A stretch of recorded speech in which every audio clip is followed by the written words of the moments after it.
We all know that running higher mileage will make you a better runner, but how do you do that safely?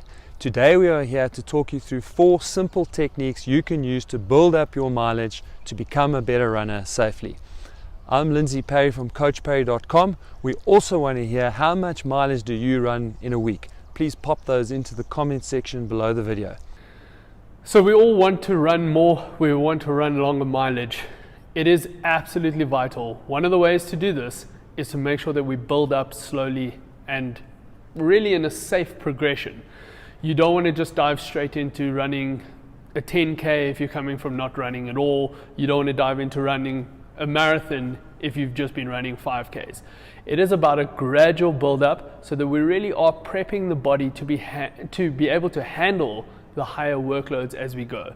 Generally, we work on a sort of rough estimation of about 10% of the previous week's volume, generally just building up and adding to that.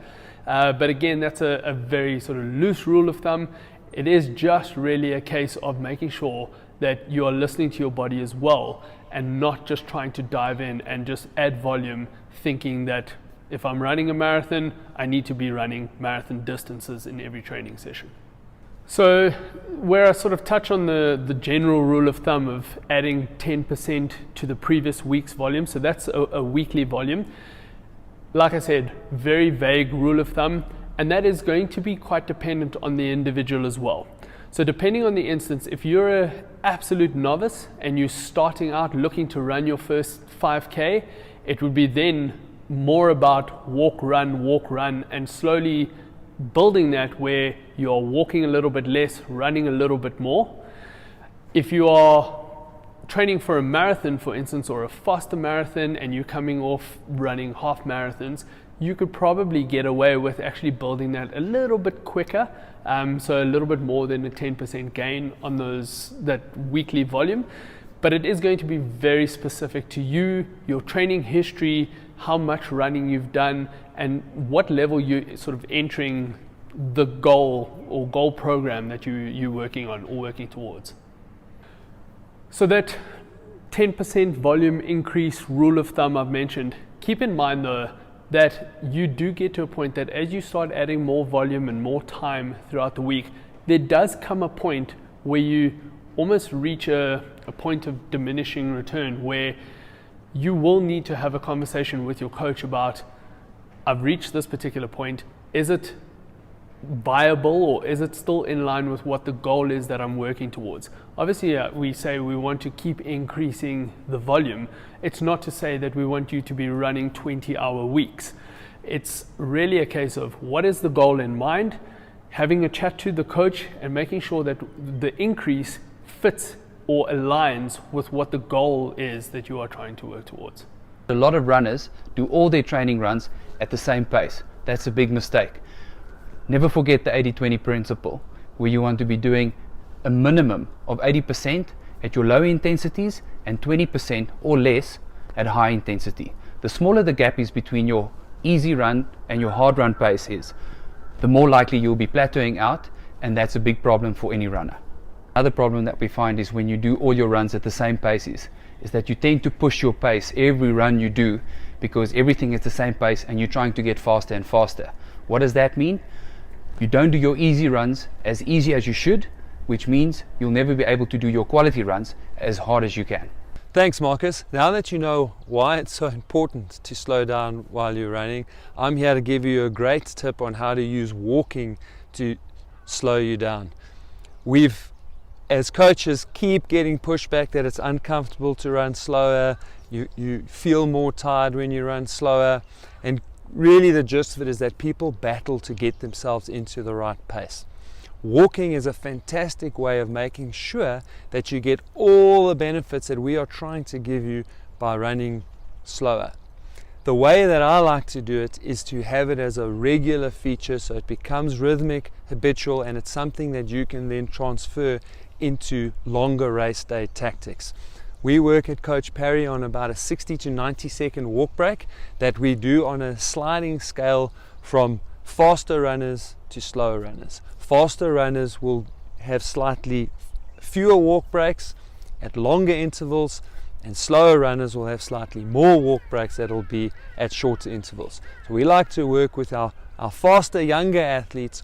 We'll do a walk break every 6 miles, 9 kilometers, 60 to 90 seconds in length, and our older and slower runners, we will work on a 60 to 90 second walk break every 2 miles or 3 kilometers. This is something you can implement tomorrow, and you will feel much better in that run, which will mean you'll feel much better for your next run. Try it out and let us know how it goes. So often here at coachparry.com, we talk about other aspects or other components to your training over and above just running. Now, when we talk about trying to run more mileage, yes, we obviously want to be increasing mileage, but it's not always about just trying to run more. Strength training is one of those components which is absolutely key to improve or allow you to be able to run a lot longer. Now, the reason we use strength training and why we like it is it really just helps your body condition and helps you prepare yourself to be able to handle the increased workloads and increased mileage that will be coming.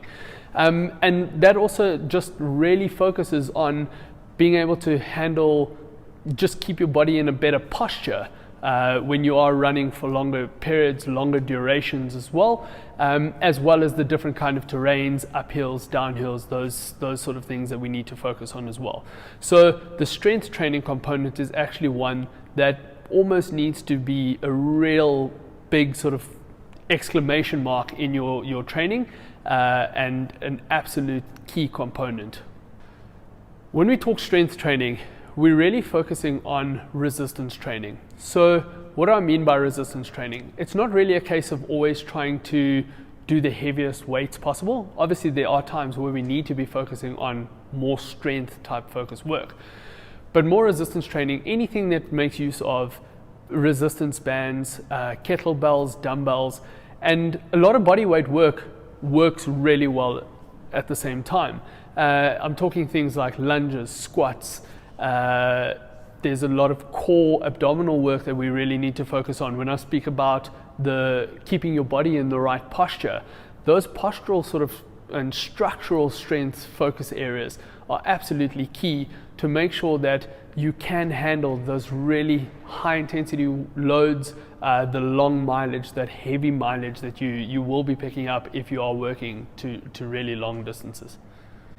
If you are looking for a strength program, we have put together a strength program free that you can download now. Just click on the link on screen. Thanks for joining us today. I'm glad you enjoyed the video. We prepared another video on how to run longer. You can click on the link in the video, and also please don't forget to subscribe so you can catch the videos that we put out in future. Thanks for joining us.